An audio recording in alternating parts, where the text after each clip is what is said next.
Ang probinsyano, True to Life. Daming true to life story ngayon ng mga pulis, mga kaibigan, ho. Meron po dyan yung mga pulis sa Las Piñas na sinibak ni NCRPO Chief Guillermo Illazar. Sa kaso po ng ang tawag nila hulidap. Yung buong unit ng anti-drugs sa Las Piñas City, sinibak. At mga kaibigan, meron pang isang pangyayari na isang pulis din ang nasira ulo at pinagpapatay, walang awang pinatay. Yung pong isang pamilya, 3 miyembro ng pamilya. Mag-asawa at yung pong anak nilang bata ho eh.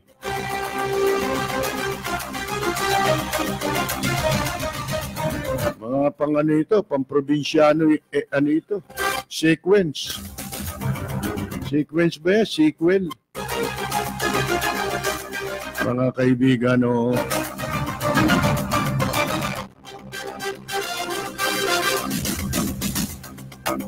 At itong Supreme Court, meron po silang pinawalang sala na involved sa drugs o kinasuhan ng drugs. Pag-usapan natin ito, magandang decision po ito ng Korte Suprema. Yun naman pong kaso ni Bong Revilla, mga kaibigan, na supposed to be December 10 o 7, iniusog na po sa January 10. Yung promulgation o decision, paglalabas ng decision sa kasong plunder ni tawag dito? Dating Senador Ramon Bong Revilla.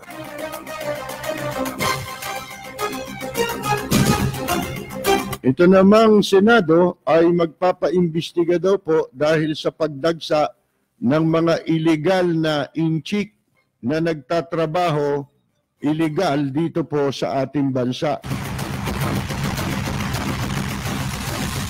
Meron dun sa sa Panatag Shoal. May nangyari palang insidente ron, yung pong reporter ng Channel 7. Kilala ko to si Ian Veneracion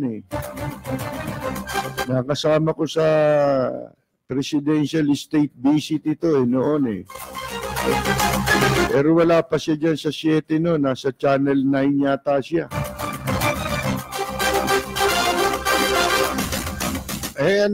Pinalayas ng mga Coast Guard, Chinese Coast Guard. Dahil po sila kukuha sila ng gumagawa sila nung documentary. Meron kasi silang programa yung Reporter's Notebook. Yan po yung mga documentary ang inilalabas diyan. Ngayon pinalaya sila doon. Mga kaibigan, ito sabi ngayon ni Chief Justice ni Associate Justice Antonio Carpio, dapat daw kundinahin ng publiko yung pong ginawang yun doon sa mga miyembro ng media.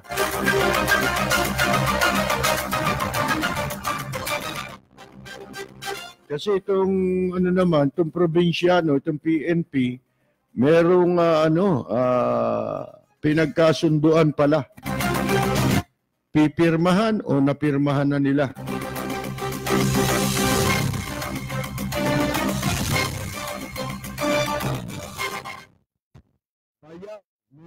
DILG Undersecretary Martin Dino, huli pala sa pagbebenta ng illegal na droga.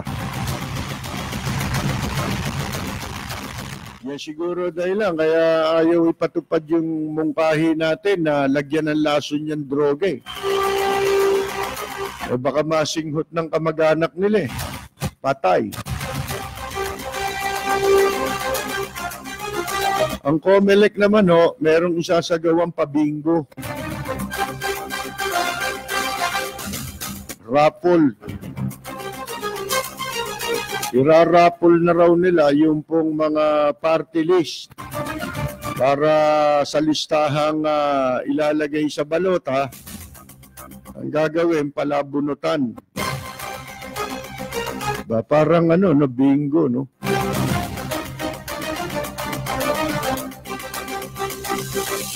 Bueno, ilan lang ho yan sa mga pag-uusapan natin at nabalitaan nyo ba itong si dating Customs Commissioner, ang sinibak na Commissioner ng Bureau of Customs, pero sinibak pataas. Nalipat sa TESDA itong si dating Commissioner Isidro La Peña. Akalain ninyo? Nag-file ng kaso raw na libel laban kay dating Customs X-ray Chief Lourdes Mangawang sa Taguig City Prosecutor's Office. Ang dami nating pag-uusapan, ano? Ang daming issue. Lalo na yung tungkol sa pulis. Naku. Nakita ninyo yung ginawang pagpatay dun sa mag-iina. May kuwan mga kaibigan Talagang gawa ng mga siraulo, ng mga buwang. Paano napasok ng buwang ang PNP? Yun namang mga taga-drug unit ng Las Piñas City Police, napakawawalang hiya po. Tawag nila huli up daw. Kwento ko sa inyo yan, ha?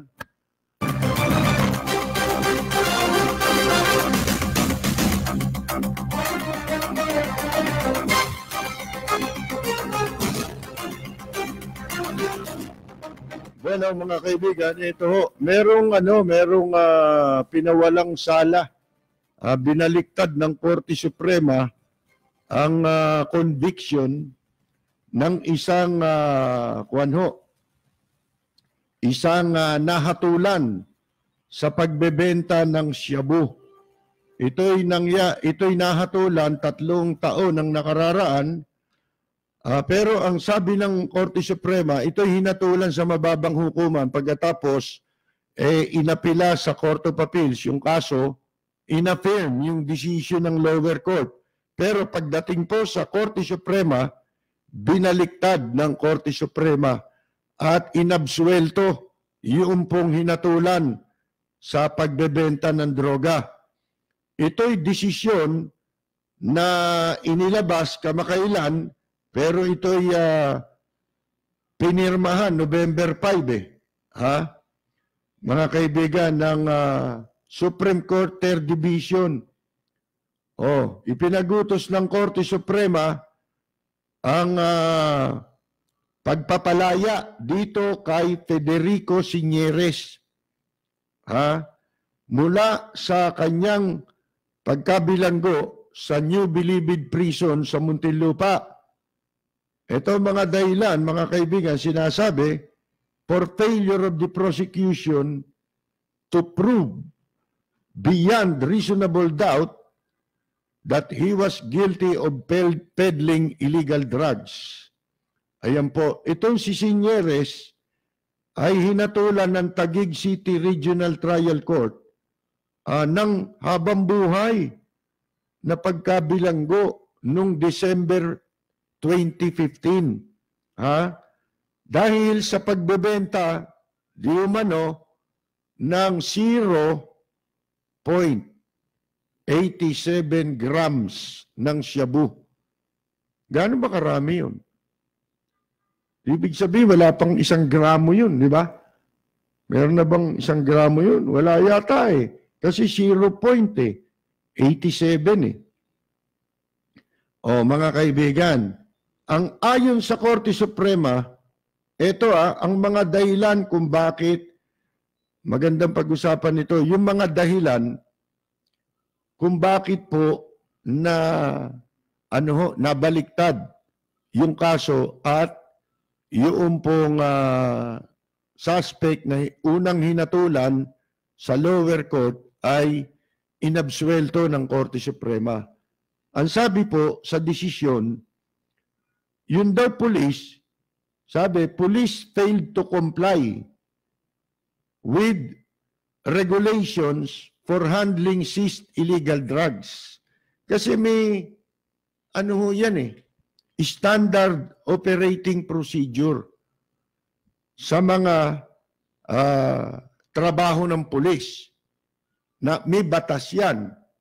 Ngayon, ang sabi mga kaibigan, di ba kanina binabanggit na bigong patunayan, mga kaibigan,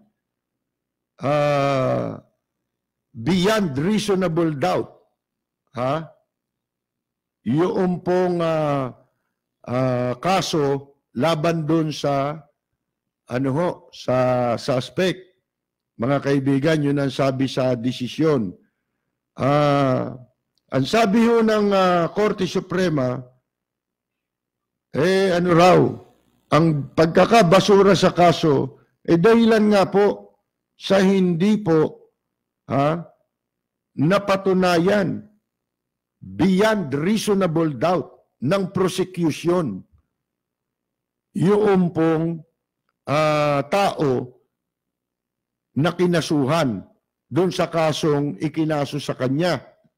Kasi tandaan ninyo ang sino man, nababanggit naman natin na ito sa nakaraan, ang isang hinahatulan, kaya wag tayong masyadong mapagsalita, lalo na pagdating sa mga may kaso. O kaya, dito naman, wala pang kaso, dami na nag-uusap Naunahan pa yung Supreme Court wala pa nga sa husgado. Sila may desisyon yung iba naman, wala pang kaso, may desisyon na. Saan mo mababasa yan? Sa Facebook. Diyan, makakabasa ka ng marami niyan. Ngayon, alalahanin natin ang batas. Sa batas ito na ang isang tao na hinahatulan, dapat hatulan nang wala ni katiting na pag-aalinlangan na ang isang akusado ay nagkasala. Yan yung tinatawag na beyond reasonable doubt. Ni katiting, mga kaibigan. Ngayon, pag nagkaroon ng duda, absuelto tao. Mga kaibigan. Yan yung mga batas na nagbibigay ng proteksyon sa isang tao. Katulad yung right to speedy trial. Yan. Mga batas yan, proteksyon ng isang akusado. Halimbawa, sa palagay nung husgado nagkasala nga ito. Ang problema, tumagal yung kaso Yung pagliliti sa kanya, katulad yung nangyari kay Imelda ang tagal na nun, mga kaibigan. So, may batas na nagpuprotekta, hindi sinasabi diyan kung ikaw guilty o hindi. Mga kaibigan, ang sinasabi diyan, ang isang tao na nililitis, meron siyang karapatan sa speedy trial. Ito naman, beyond reasonable doubt. Yun ding, kahit na anong klaseng kaso yan, dapat ang isang tao, ang isang akusado, ay beyond reasonable doubt na patunayang nagkasala. Kaya siya hinahatulan. Pero kung may katiting, nagkaroon ng diferensya, lalo na ito, maganda itong karapatan nito sa batas, Ang makikinabang dito dapat, yung mga taong ginawan lang ng kaso. Ang dami niyan. Kamukha ngayon, etong sinasabi natin na sa Las Piñas Police, na ikukwento natin sa inyo. Palagay ko, alam nyo na yan nangyari yan. Na merong mga pulis, 4 o 3 pulis yan, dito sa Las Piñas, akalain ninyo nang huli ng menor de edad. Saan? Sa Las Piñas? Hindi. Sa Silang Cavite sila nang huli. Pagkatapos, dinala nila sa Las Piñas. Tinago nila yung bata. Ngayon, itong mga hayop na pulis na ito, nagtatago ngayon, ipinahunting. Pero relieve na sila sa kanilang mga pwesto, pati yung buong opisina nila kasama yung hepe. Ngayon, itong mga walang hiyang ito, tumawag dun sa pamilya ng bata. Ang nakausap nila, kapatid na babae. Ngayon, hinihinga nila ng halagang 200,000 piso kapalit ng pagpapalaya doon sa bata. Mga kaibigan. Ngayon, tumawad yung babae, yung kapatid ng biktima. Ang sabi, hindi ko kaya yan. Hanggang 30,000 lang ang pwede kong magawa ng paraan. Sige, magkita tayo diyan sa isang lugar, sa Quirino Avenue, sa may Parañaque. At kanto ng Medina ba yan? Isang kalye dyan sa Quirino Avenue. Ngayon, nagsumbong itong babae sa otoridad sa Silang Cavite at saka sa Southern Police District. Hindi natin alam kung yung Silang Police ang nakipag-coordinate sa Southern Police District para magkasa ng entrapment doon sa gagawing pay-off, mga kaibigan. Ngayon, dinala ron yung pera doon sa sinabing lugar. Nakaabang na mga pulis sa paligid, pero siyempre, discreet yan. Ang dumating doon, nakamotorsiklo, isang pulis din. Kasi nandun sa operation, pati yung hepe ng Las Piñas City Police. Mga kaibigan, namataan nila. Kilala, pulis yun. Pero yung mga kumuha dun sa bata, yung sinasabing umaresto raw, pero kidnapping yun eh. Ngayon, nasa malayo pala silang lugar para inutusan nila yung ibang tao na siyang aabot sana ng pera. Nag-utos sila. Alam niyo ba ang aabot ng pera kung sino? Hindi yung pulis na nakamotor. Yung nakaangka sa kanyang bata. Minor de edad. Isipin ninyo yan. Kaya nabulilyaso na yung operation dahil hindi lumutang yung mismong kausap ng babae. Ibang tao ang pinalutang nila para tumanggap ng pera. Ang mapapansin ninyo dyan, yung bata Napakawalang hiya nitong mga pulis na ito. Isipin ninyo, ang sabi nung hepe ng pulis, nung makita yung bata, kilala ko yung batang yun Umi-standby sa yun sa presinto siguro, asset ginagawang utusan ng mga pulis. Ginagamit sa kanilang krimen. Sa ginagawa nilang krimen. Sip mo bata, yun ang tinuturo nila. Samantalang hindi ba hinuhuli nila yung mga bata na nagbebenta ng droga, ginagamit na courier nitong mga involved sa droga, yung pala ginagawa rin ng pulis yun. Hindi lang sa droga, kung hindi, pati sa mga criminal activities na katulad nito. mga kaibigan. O, sa madalit sabi, nung nabulilyaso, hindi na dakip yung mga gago, nagtago na. At pag uwi nung kapatid na babae na pinagdala ng ransom, pag uwi ng bahay, nagulat siya, nandun na yung kapatid niya. Nakauwi na ng bahay. Madalit sabi, binitiwan yung hostage. Ngayon, nagtataka ako eh. Ang nakalagay sa dyaryo na naman, robbery extortion. Anak ng kayo ho ang magsabi. Yung bang ganong senaryo, robbery extortion ba yun o kidnapping for ransom? Hindi ba kidnapping for ransom yan? Ha? Kinuha mo yung tao, wala namang kasalanan yun eh. Hindi naman talagang nagdodroga yun. Tinaniman lang nila ng ebidensya, mga kaibigan. Oh. Pagkatapos, humingi ka ng ransom. Mga kaibigan, hindi ba kidnap o ransom yan? Ngayon, nagtatago, di ba dapat ang order dyan shoot to kill? Heinous crime yan Mga kaibigan Kahit sabihin mo pa na yan hindi kidnapping, halimbawa lang. Pero kung ako po magkakaso dyan, kidnap o ransom yan. Maliwanag po yan.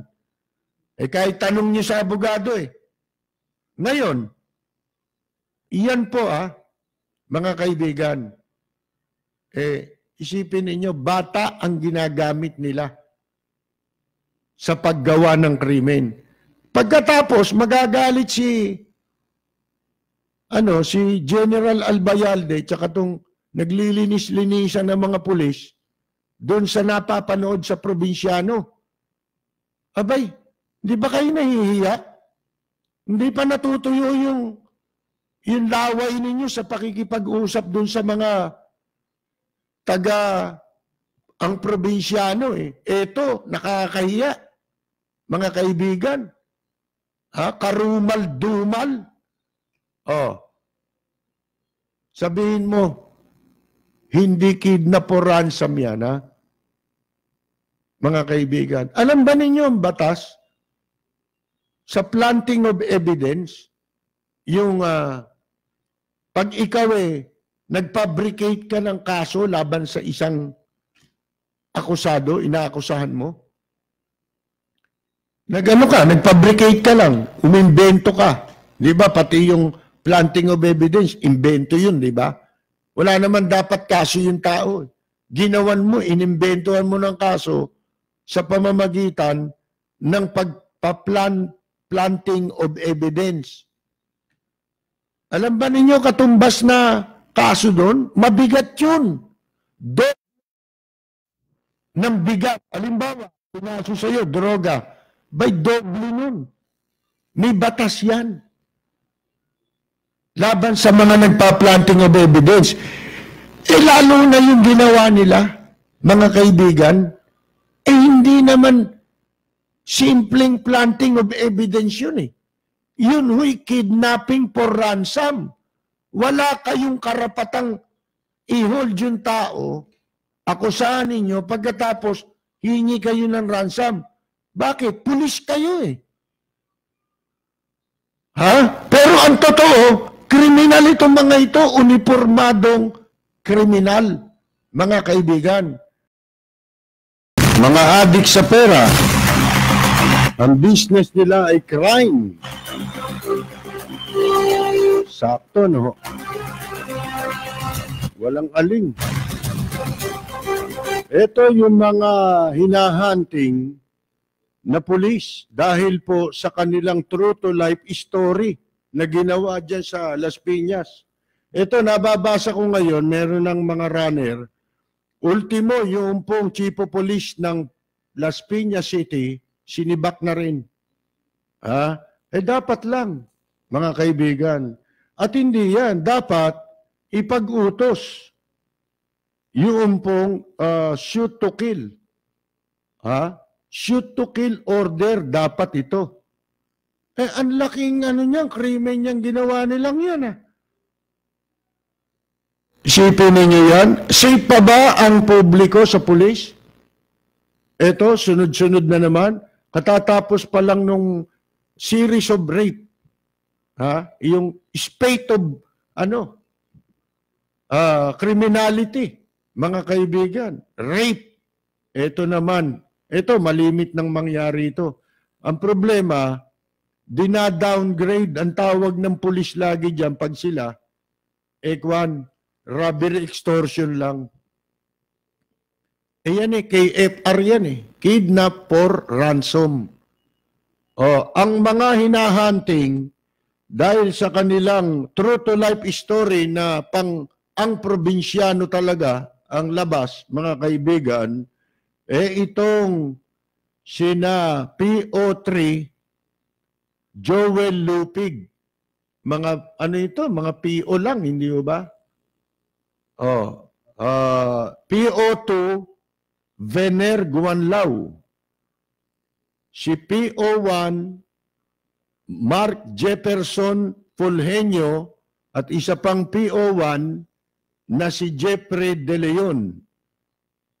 Napawang mga aktibong miyembro ng Drug Enforcement Unit sa Las Piñas City, mga kaibigan. Sipin ninyo, itong mga walang hiyang ito. Dapat ipagutos nyo, shoot to kill order. Pati doon sa pumatay ng mag-asawa, pati anak nilang walang malay, pinatay. Sa Quezon City naman ito. Ngayon lang nabalita ito. Karumal-dumal din ang ginawa rito, mga kaibigan. Natutulog yung mga tao nang pasukin sa loob ng bahay nitong walang hiyang pulis. Yung palang pulis, merong pending case. Idinimanda nitong pinatay niya. Pagkatapos, nakulong itong pulis dahil doon sa demanda sa kanya nung mag-asawa. Kapipiyansa lang, pagkalabas, ginantihan yung ano tawag mo dyan? May manhunt order sa kanila, laban sa kanila, pero dapat shoot to kill order yan pag nakita. Wanted na yan At saka mga pinagagawa niyan, hindi mga maliliit na kaso. Paano titino ang pulis kung hindi sila kasama sa shoot to kill order? Palagay niyo ba yung civilian ang gumawa niyan mabubuhay pa yan? Yung mga magkakaparehong kasong ganyan, rape, yan, kidnap for ransom. Pagka civilian, kidnap for ransom ang tawag. Pagka uniformadong kriminal ang gumawa, robbery extortion lang. Anong katarantaduhan yan? Paano nating patitinuin ng pulis? Wala naman sa probinsyano yung problema Nandito sa true to life story.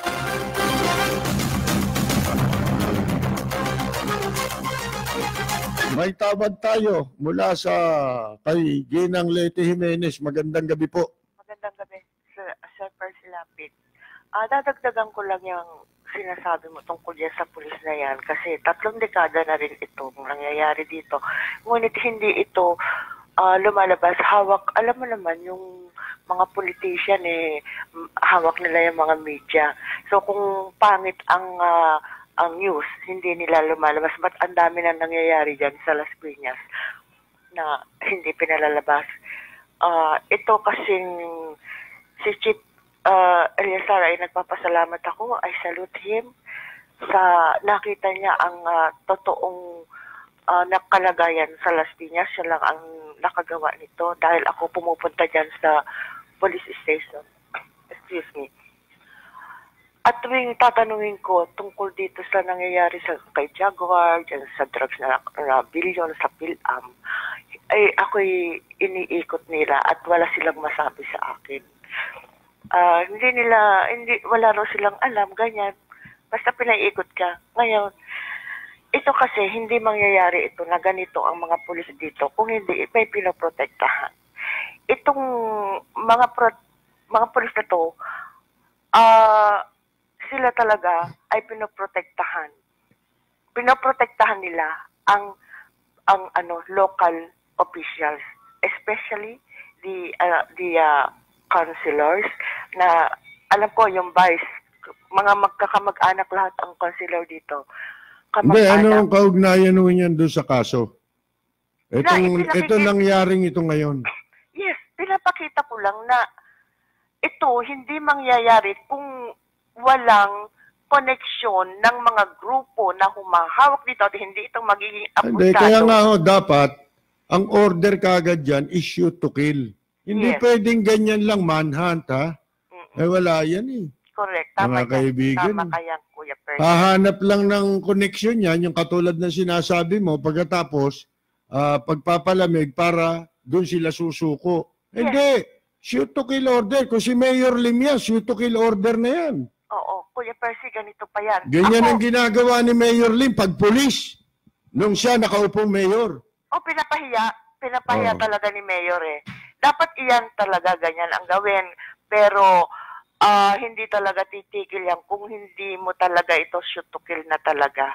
Magiging ano lang yan Hindi, yung hindi parang matitino yan. Hindi Marami titino. pang gumagawa niyan eh. Kaya kailangan sampulan. ningas kugon lang mangyayari Oo. sa atin yan eh. Kung yan eh, civilian, patay yan. Sigurado. Mm-mm. Oh. Pagka naka-uniforme, iba ang treatment. Ano yan? Batas ba yan? Saka hindi. bakit- Pagka naka-uniforme, mas dobleng krimen ang ginagawa niya. Kasi hindi siya dapat gumawa nun dahil siya ang supposed to be magtatanggol sa mamamayan laban sa kriminal. Hindi siya pa rin yung kriminal eh. Kaya doble. Di ba? Yung sinasabi natin, yung planting of evidence, doble parusa Yan, nun eh. ginagawa yan dito kasi ano ko rin yan Kuya Percy kasi pati prosecutor, mga SWAT. Ito Oh, meron ako nabalitaan, nangyari na pala ito ilang taon na. sige. Pero alam ito ng maraming mga sumasakay ng LRT. LRT yata nangyari ito. Diyan may mga umi-standby na pulis, lalo dyan sa Pasay. Maraming walang yari na pulis dyan. Tama. Yan Southern Police District, notorious sa mga pulis dyan. Diyan sa LRT, tumatambay sila sa loob ng mga istasyon. Bigla na lang mang-aakbayan ng taong inaakala nila na kanilang bibiktimahin.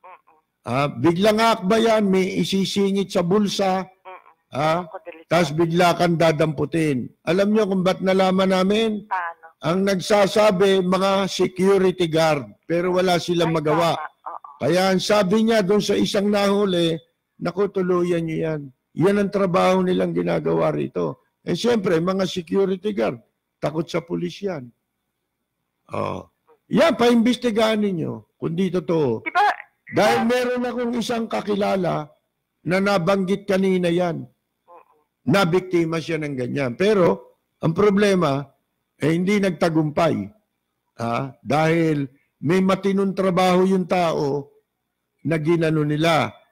At maraming nagpapatunay na hindi gagawin niya. Kaya yung pulis, walang niya. Kaya sa tingin ko, Kuya Percy, isa itong importante na linisin talaga tong pulis. Kasi, kaya di ba? Alin, yung lawless violence na sinasabi ngayon? Oo. Ito gumagawa mga pulis. Sila talaga, masama talaga ang nagiging Lawless resulta. violence Oo. ang ginagawa ng mga pulis.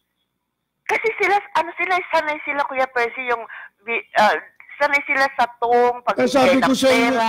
yung- Masaya sila pag binibigyan sila ng pera eh. Sipin mo, ginambala ang buong Pilipinas. Pinatawan, pinahirapan ng taong bayan sa pagbabayad ng buwis, yung train. Bakit? Dodoblehin ang sweldo, dinoble sweldo nila. Grabe. Walang pagkukunan. Tumino ba? Doble na sweldo niyan. At tapos ngayon, Kuya Percy, nabasa ko, Bakit? doblehin din daw ang sweldo, dadagdagan ang sweldo ng mga judges. Linisin muna, wag muna Hindi iyan ang solusyon, yung hindi pagdoble solusyon ng yan sweldo. Eh. Oo, eh. Ang solusyon dyan iayos mo yung kanila, yung mga buhay ng papasok sa gobyerno. Yung assurance, pagpasok nila, yung security ng kanilang pamilya, yun ang i-package mo. Hindi yung dodoblein mo lang ang sweldo. Wala na, addict na sa pera yan eh. Oo. Magkano lang yung idadagdag mo sa kanila, walang halaga yung kumpara mo sa kinikita nila sa paggawa nila ng krimen. So, Kuya Percy, sa tingin mo, ito kasi binibigyan ko ng solusyon. Kasi nakikita ko na nga, itong mga pulis na to, meron silang, yung parang amo, na pinagagalaw sila. Huwag na natin nung sila. sabihin yan. Oh. Sa pagpasok pa lang nila sa pulis, masama na objective nila eh. Hindi naman ang mission nila is yung bigyan ng ipagtanggol ang mga mamamayan laban sa krimen. Pangalagaan ang seguridad ng mamamayan. Hindi na yan ang intensyon. Ito ang gagamitin ko na paraan sa aking pagyaman. Magpapagamit ako, parang ganun. Hindi, gagamitin ko tong paraan. Ito ang tsapa ko. Hindi kasi inuutusan sila, Kuya Percy, sumusunod sila kahit Hindi, kaya inuutusan ka, kaya hindi ka inuutusan, may balak kang gano'n. Dahil kung hindi mo balak yun, hindi ka susunod. Di ba? Yung sinabi siya, tumalong ka sa bintana, dyan sa building, tatalong ka. Ito, pagkakapirahan eh. Kaya sumusunod sila. Paano? Nasa isip nila yun eh. Meron din silang masamang iniisip. At sila, nilalapitan kasi alam na sila madaling gumawa ng masama. So itong mga tao, talagang sila, kasi kung alam mong straight naman yung tao, hindi mo naman lalapitan. Corrupt nga eh. Yan nga ang problema eh. Inalapitan sila ng Kung corrupt. gusto mong malutas ang problema ng bansa, unahin mo yung corruption. Correct. I-address mo properly. Hindi yung sipa lang dito, tanggal si ganun. Wala, ayan. Kumita na yan eh. Kaya nga nagnanakaw yan eh. Kaya nga malalakas ang loob niyan eh. Pag nahuli naman ako eh, tatanggalin lang ako eh. May pera na ako. Tinan mo si Cesar Montano. Palamig-lamig na lang, di ba? Bakit ba ganon, Kuya Percy? Bakit tatanggalin lang? Hindi sila bigyan ng ng kaso? Yun nga ang mali. Hindi ina-address ng hindi ina-address properly, hindi nilalapatan ng tamang solusyon yung problema. Pahiyain pati dapat, pero sa bagay, walang kahihiyan na yan. Pag may pera ka, wala ka ng kahihiyan, makapal lang mukha. Ganon talaga. Wala eh. Malas tayo kung konti ang naging Alfredo Lim sa Pilipinas eh. Noong kay Mayor Lim, hindi pwede nilalagyan niya ganyan police, dyan galit na galit si Mayor Lim. Yan ang utos lagi ni Mayor Lim dyan, nung bandang huli, puro shoot to kill. Pag ang police gumawa ng krimen, di ba meron dyan yung tinakbo yung kahadiyero, ninakaw. Nagnakaw police, sinakay pa sa taxi. Yung pinahanap ni Mayor, shoot to kill, di lumutang siya. Di ba? Anong padre-padrino? Di ba? Sana manalo si Mayor Lim kasi alam ko mananalo na si Mayor Lim. You know why? Ito alam nyo, ito mga pangyayaring ito na ginagawa ng mga pulis, mas lalo silang dapat na bumoto kay Lim. Alam nyo kung bakit? Bakit? Kasi sa Maynila, hindi mangyayari yan kung si Lim ang mayor. At pag nangyari yan, meron silang paglalagyan. Yan ang tandaan ninyo. Kuya, natatawa. Wait lang. Natatawa ako pag sinasabi mo parati yung bruha eh. Tuwan-tuwa ako pag sinasabi mo yung bruha. Wala na bagay sa'yo. Magsalita na mga gano'n. Yung bruhang, ano pangalan nun? Bruha. Lagi kong gusto ko sasabihin. Siligayang bruha. Siligayang bruha. Ngayon, tuwan-tuwa ako sa'yo. Sana lagi mo sasabihin yun. Natutuwa ako. Para pala kayo yung tumawag doon sa sa telepono. Hello? Andyan mo ba si attorney? Naku, namatay na ako kahapon si attorney. Ganun ba? Salamat to. Kinabukasan, tumawag na naman eh.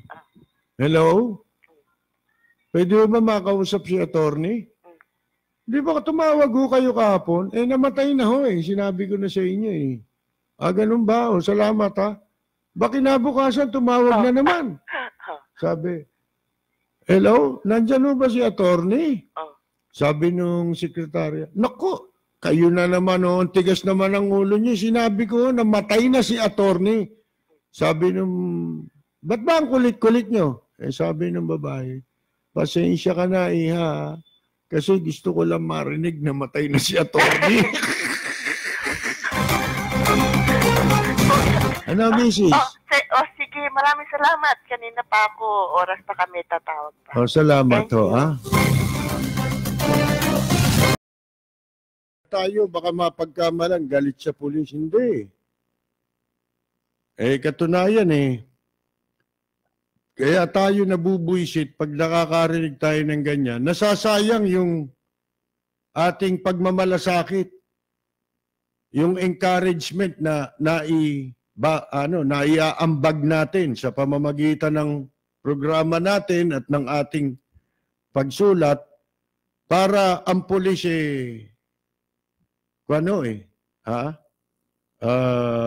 mabigyan ng moral support pero wala paano ho yan? Mga kaibigan, ngayon dito sa pinag-uusapan natin kanina na binabanggit kong pagkakaabsuelto, bakit nangyari itong pagkakaabsuelto? Isipin mo, yung tao nakulong matagal, nahatulan, bumiyahi sa Muntinlupa, ibinyahi sa Muntinlupa. Pagkatapos binaliktad ng Korte Suprema yung kaso laban sa kanya. Mga kaibigan, dahil hindi sumunod sa procedure. Mga kaibigan, alam naman nila dapat nilang gawin sa paghuli. Iniiba nila Gumagawa sila ng ibang technique Tapos later on, bahala na, palusutan na lang natin, ganyan. Paano yung katarungan ng tao? Paano kung totoong ito na plantingan lang? Ang sabi kasi sa decision ang police ay nabigong sundin yung mga regulasyon sa paghawak ng mga nahuhuli nilang illegal drugs. At ang sabi pa sa desisyon, yung umarestong mga pulis ay nabigo rin na sundin yung pong Comprehensive Dangerous Drugs Act provision na nangangailangan ng presensya ng kinatawan mula sa media, Justice Department at ng sino mang elected public official kapag iniinventaryo yung nahuli nilang mga ebidensya. Ganun pala ang procedure, mga kaibigan.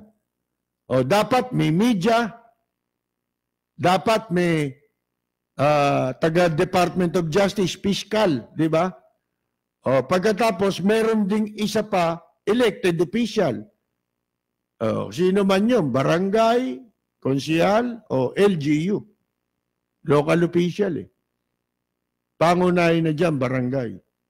Habang iniimbentaryo, dapat nakaharap sila. Wala yun Absent yun Yun yung sinasabi natin. Paano mo ngayong ikukumbik yung tao, mali ang conviction na iginawad sa kanya ng lower court. Base na rin dito sa desisyong ito, kaya binaliktad, mali yung lower court, mali din ang Court of Appeals. Yung Court of Appeals, sa mga ganyang kaso na maliliit, ito, maliit lang na, na pangkaraniwan lang na tao, ibig natin sabihin. Yung involved dito, mga kaibigan. Kung mga malakihan yan, may pag-asa ka sa Court of Appeals.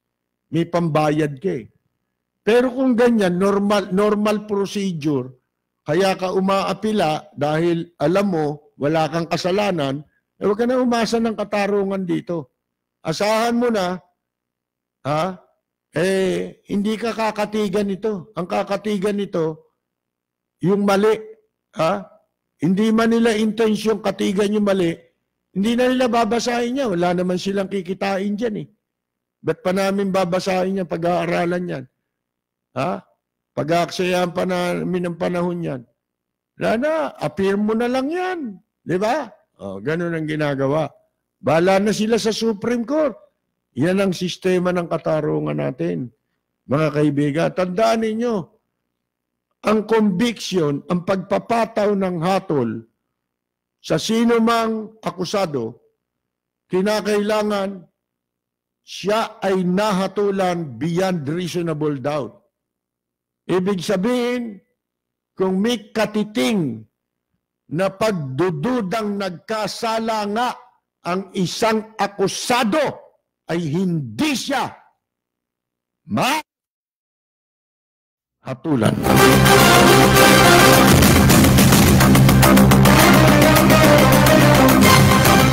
Ito namang si Bong Revilla humingi po ng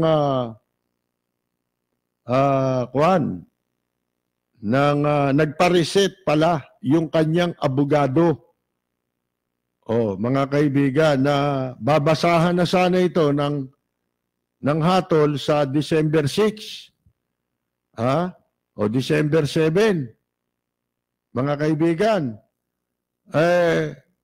inusog na, pumayag ang Sandigan First Division with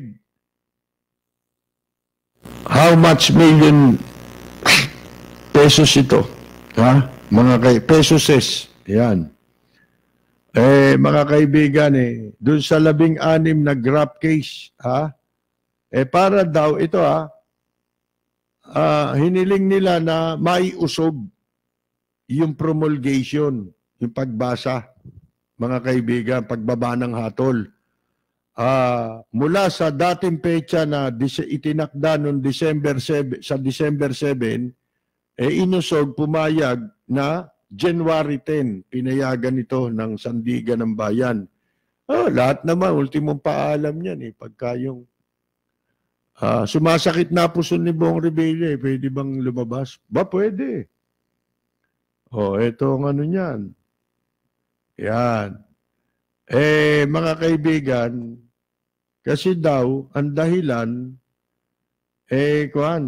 ang dahilan nila, to give way to the anticipated promulgation. Ano ba sabi rito? Sabi nung abogado si Rio D. Anthony Balisi, abogado ni Bong Revilla, sabi niya, ito daw kampo ng mga Revilla nangangailangan ng panahon na paghandaan ang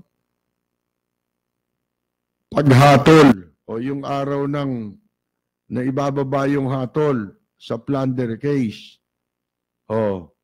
Mga kaibigan, ibig niya sabihin, usog na natin, total pagka kumuha naman si Bong Revilla ng farlo pinagkakaloob ng Sandigan Bayan lalo Pasko, yan. Gagamitin na naman nila yan. Bagong taon. Kawawa naman yung mga nakakulong, wala nang. Yung bagong taon, tsaka yung Pasko, inaalis na yun Pati birthday, inaalis na sa mga nakakulong yun Ito lang ang pwede Ito sila Jingo, yan mga. Yung basta malalaki ka, tsaka may impluensya. Nananatili ang nila, ang mga okasyon sa kanila. Hindi na aalis yun. Birthday, lahat yan. Mga kaibigan. Ibig lang sabihin nito, usog natin. Kasi, hindi lang sinabi rito kasi usog natin yan kasi, alam nyo na, malakihan ito Itong, pagbaba ng desisyon kay Bong Revilla dahil alam naman namin na maabsuelto kami riyan. Kaya, bigyan nyo kami ng panahon para paghandaan namin yung paglabas ni Bong. Siyempre, kukuha kami ng banda ba? May bandang sasalubong dyan. Tsaka magtatawag kami ng publiko. Maghahanda kami, magkakaroon kami ng piging. Parang piyesta ng bayan ito, mga kaibigan. Dahil nagtagumpay, mga kaibigan, ang plunder, ang pandarambong ay nagtagumpay. Yan lang ibig sabihin niya, kaya humingi na extension. Bakit? Hindi ba siya makakalabas ng bagong taon? Makakalabas naman eh. Lahat naman ang request eh. Di ba? Gagraduate nga yung mga anak, nakakalabas eh. Dadalaw sa tatay. Di ba? Mga ganyan. Para ba sila lang ang may tatay? Eh, ganun din si Erap nun, di ba? Nung nakakulong eh. Laging dumadalaw sa nanay niya. Sa litrato. Oh, pero nung hindi siya nakakulong, eh hindi naman niya dinadalaw yung nanay niya. Hanggang siya namatay na, di ba?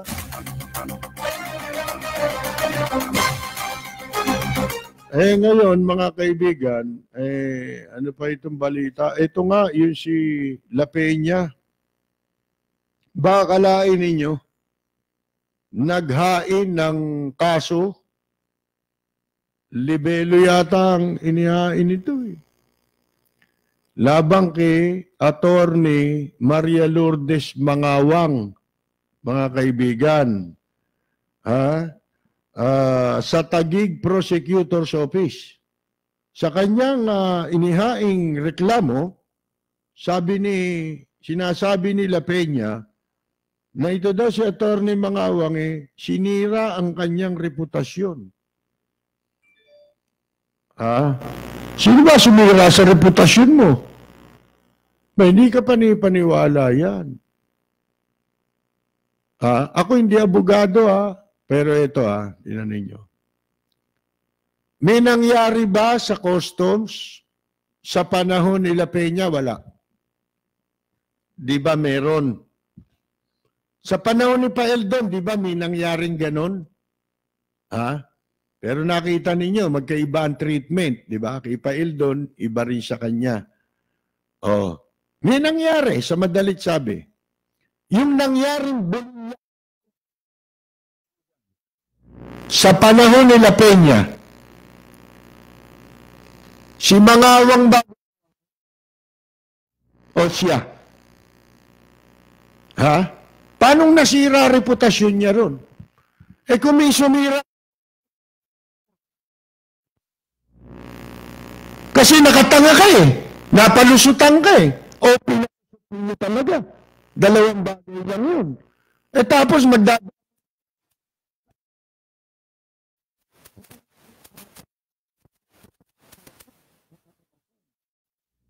anong katarantaduhan yan?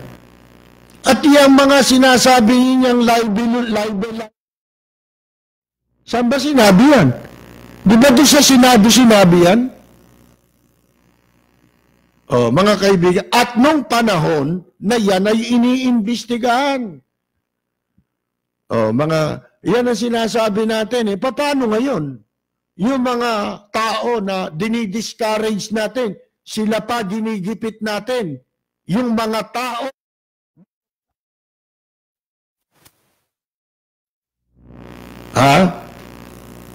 na magsabi ng kanilang paniniwala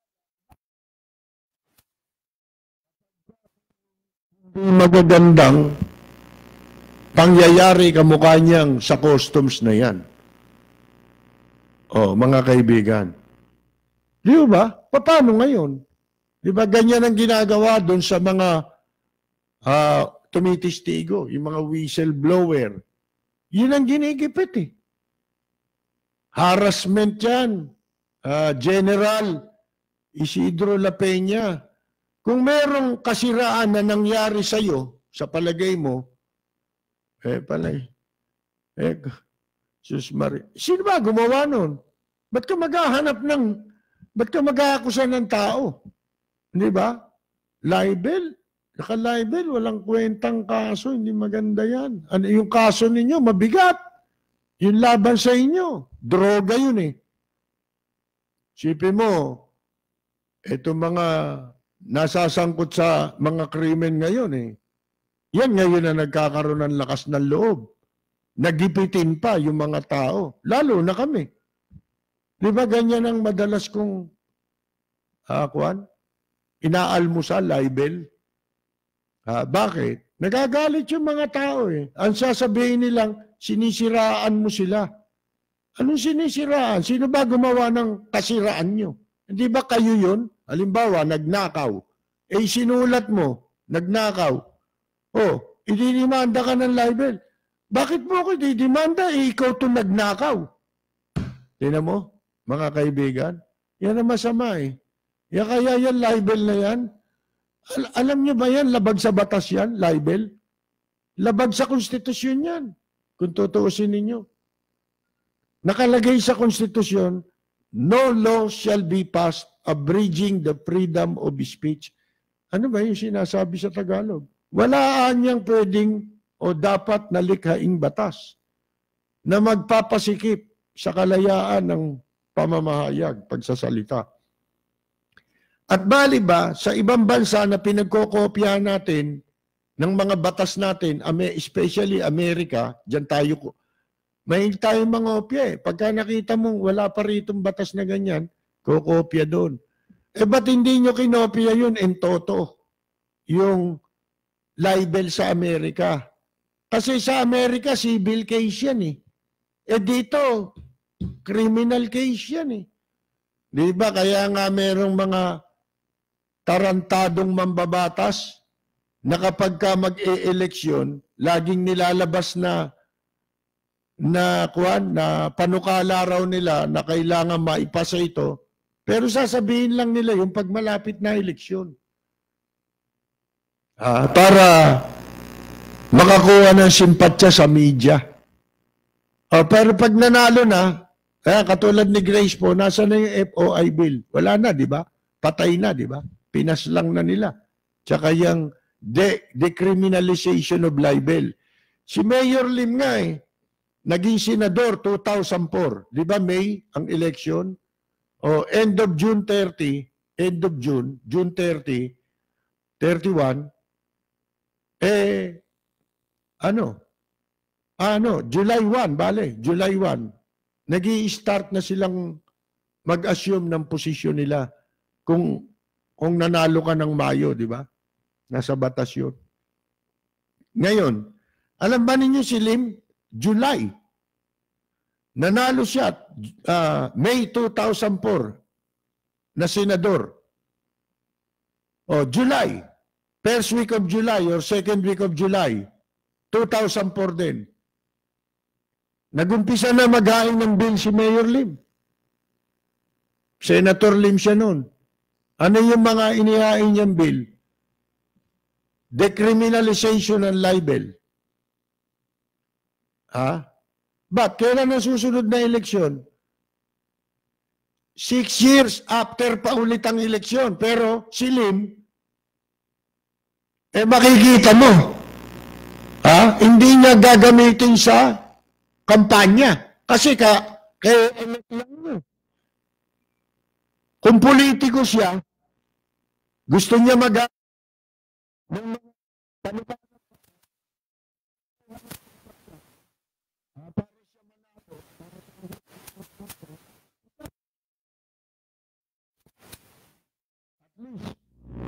one year bago mag-eleksyon, yung the next election, natatakbo ka.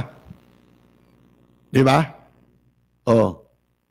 Ngayon, mga kaibigan, ano pa pinahil ni Mayor Lim na bill nung siya senador? Sunod-sunod yun, Abolition ng pork barrel.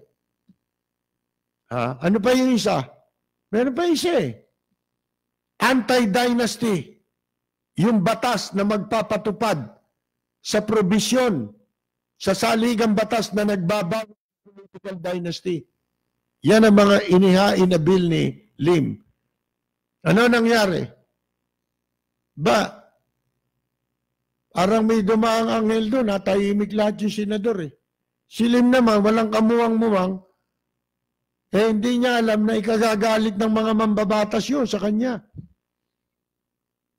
Pero pag mag-i-eleksyon, hindi niyo ba napapansin? Merong gumagamit ng mga panuka na inihain papanukala. Tignan ninyo ang internet.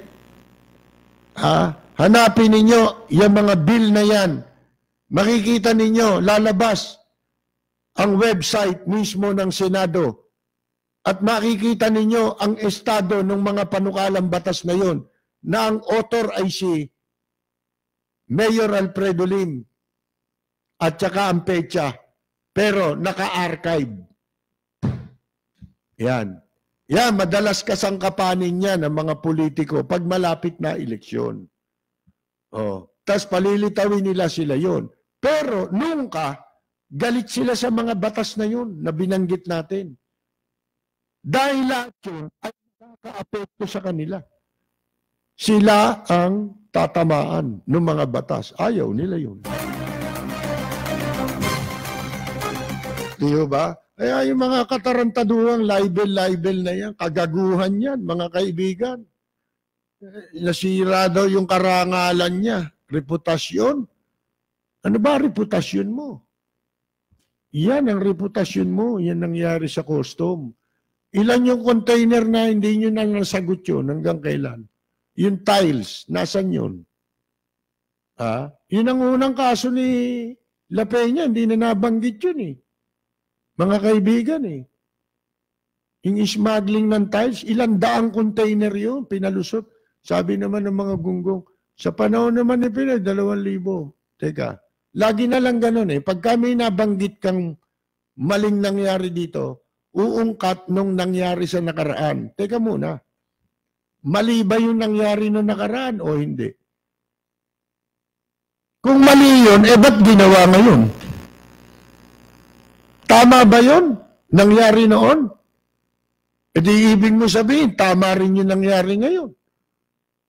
Mali yun eh. Kung may maling nagawa sa dating administrasyon, ang iniintay natin, mag-file kayo ng kaso, ipakulong ninyo. Hindi yung puro tayo daldala. Tapos i-justify mo yung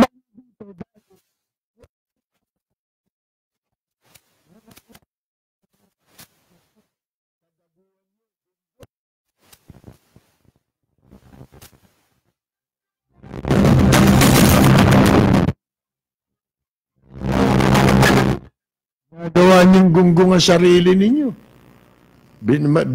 Mabaluktot nyo lang yung katotohanan. Yung mali noon, mali ngayon.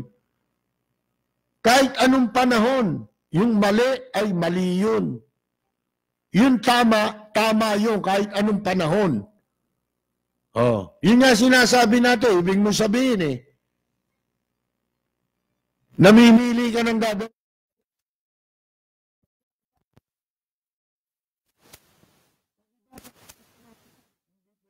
Masama? Pag paborito mo eh. Pwede? Hindi masama?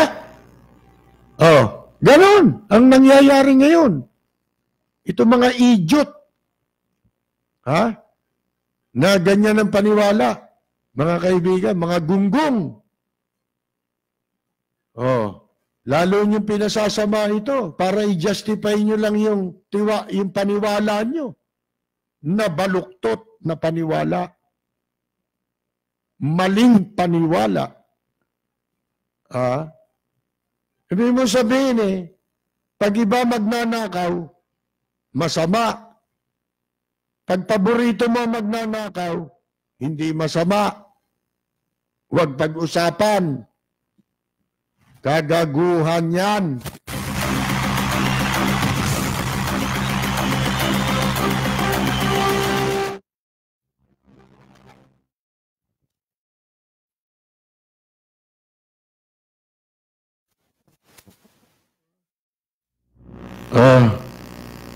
Ano ba ito? 93 Chinese ang nahuli.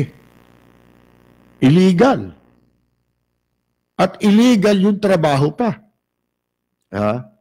Diyan sa Pasig, nabanggit natin kahapon, di ba? Pero, may nangyari dun sa Panatag Shoal, di ba?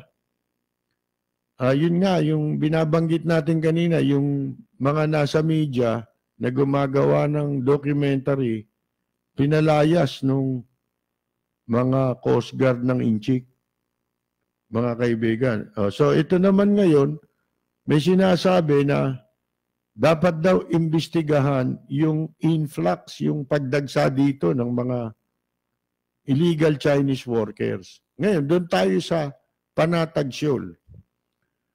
Ako maniniwala na yung pagpunta-punta natin doon, medyo i-avoid muna natin.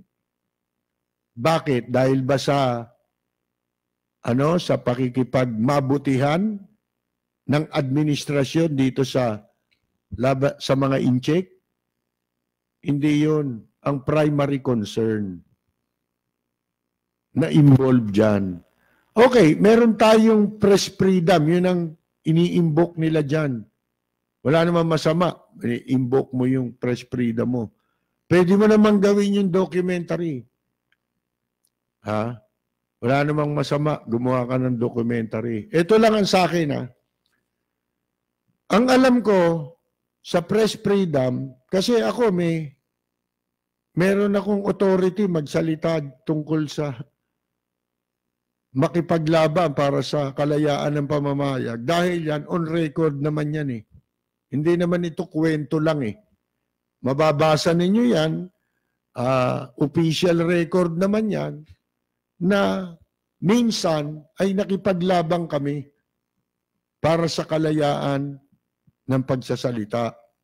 Meron kaming patunay dyan. Hindi kamukha nung iba, bunganga lang. Diba? Wala kang maipapakitang ebidensya. Ngayon, eto. Doon sa ipinaglaban naming kaso nung araw, na kami dumulog sa Korte Suprema, ang tawag doon yung inihain naming petisyon mandamus. Para utusan ng Korte Suprema ang mga dating GSIS official na kami na mga nasa media, ayan, buhay pa si Doy del Castillo. Naririnig nyo pag umaga rito. Kasama namin niya, sila Waldy Carbonel. Yung iba namatay na Kauding Bartolome, si Rolando Padol, na kolumnista dati ng Manila Bulletin, si Romel Coro. Tandaan niyo, pinakulong pa nga ni Marcos yun, pero mas humahanga pa siya kay Marcos kaysa sa mga pumalit kay Marcos. Marami kami dyan. Siguro mga 11 kami. Namatay na rin yung broadcaster nung araw sa government station yun. Ano ba pangalan nun? Nakalimutan ko na. Ngayon, dumulog kami sa Korte Suprema sapagkat ayaw kaming bigyan ng kopya o listahan ng mga assemblyman. Ito'y panahon ni Cory, kauupo lang ni Cory. Listahan ng pangalan ng mga assemblyman na nakautang sa GSIS sa pamamagitan ng marginal note ni dating First Lady Imelda Romualdez Marcos. Kailan nangyari yung pag-utang nila? Yun ilang araw bago maganap ang snap election, yung araw ng election mismo. Anong connotation nun? O ibig sabihin, katumbas na, ibig sabihin, itong mga assemblyman na nabibilang nung panahon ng posisyon. Pagkatapos, nung panahon ni dahil binuwag yung batasan pambansa Ito mga alam ng tao, mga oposisyon nito, panahon ni Marcos, nag-aagawan sa pwesto na mabigyan sila ni Cory ng pwesto. Pero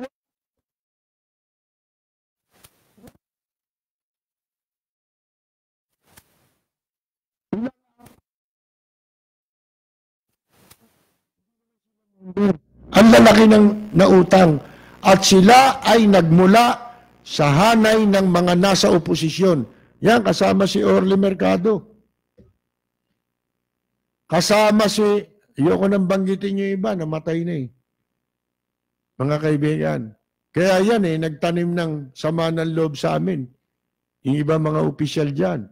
Sapagkat nanalo kami sa kaso sa Korte Suprema. Landmark decision yan. Yan yung kung tawagin access to public records. Ito ang offshoot ng FOI bill, yung Freedom of Information Bill. Anak yan ng aming ginawang paglaban noon. O ano sabi ng Korte Suprema sa kanilang desisyon? Ang sabi nila, ang mamamayan, lalo ang mga nasa media, ay may karapatan na makakuha ng anumang dokumento, kopya ng dokumento, sa lahat ng transaksyon na pinapa anumang tanda kasama government.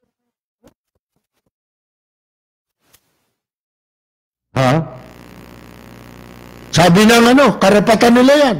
Lalo ang media para sa pagtupad nila ng kanilang tungkulin. Pero merong isa ron na binabanggit ang Korte Suprema na hindi pwede.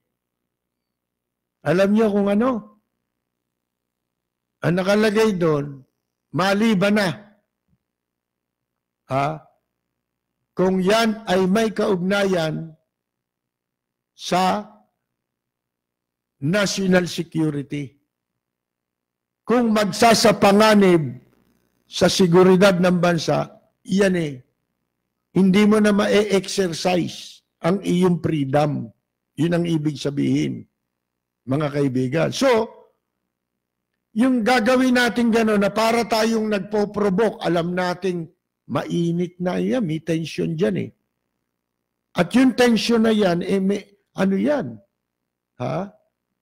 Maituturing mo na yan? A matter of national security. Magsasapanganib sa seguridad ng ating bansa na pwedeng maging mitya ng nahahantong sa hindi maganda. Ba't mo pa gagawin? Iisip naman tayo Hindi ako sa hindi ako sa nagdidepensa. Yun ang iisipin natin. I-exercise natin ang ating kalayaan without compromising ang national interest or national security. Yun. Malaya natin ma-exercise. Maliban doon sa maglalagay posibleng magsapanganib sa kaligtasan ng ating bansa o seguridad ng ating bansa. Ganun lang kasimple ang paliwanag doon.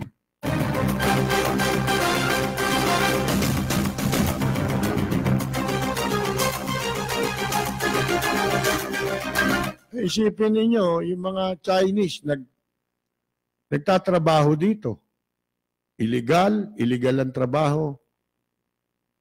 Inaagaw ang karapatan ng ating mga mamamayan.